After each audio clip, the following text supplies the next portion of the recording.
আমার মায়ের কাপড় তুলে নেওয়ার জন্য হুঙ্কার দেয়, তাদের হাতে কি বাংলাদেশের 9 কোটি মা নিরাপদ?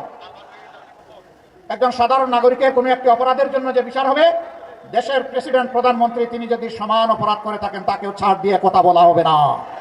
আমরা দলীয় কোনো শাসন এই দেশে দেখতে চাচ্ছি না। আমরা জামাতে ইসলামের বিজয় চাচ্ছি না। আমরা 18 কোটি মানুষের বিজয় চাচ্ছি।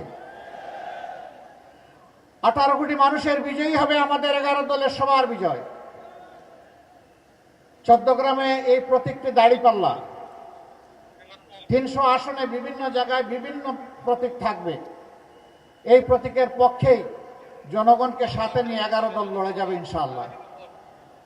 যারা আমার সম্পদেও হাত দেয়, যারা আমার জীবনেও হাত দেয়, যারা নিজেদের জীবনকে শেষ করে দেয় এবং যারা আমাদের মায়েদের ইজ্জতে হাত দেয়, আমার মায়ের পেটে লাথি মারে, আমার মায়ের কাপড় তুলে নেওয়ার জন্য হুঙ্কার দেয়, তাদের হাতে কি বাংলাদেশের 9 কোটি মা নিরাপদ? তা তারা মাথা গরম করলো কেন শীতের দিনে? এখন তো মাঘ মাস, নাকি এখন চৈত্র মাস? মাঘ মাসে মাথা গরম হওয়ার তো কোনো কারণ ছিল না। কারণ একটাই, যখন সাধারণ মহিলারা পর্যন্ত বলে যে নিরাপত্তার জন্য 11 দল আমাদের প্রয়োজন, সকলের জন্য সমান এবং ন্যায় বিচার নিশ্চিত করা হবে। শিশু থেকে বৃদ্ধ, ধর্মবর্ণের কোনো বাস বিচার করা হবে না।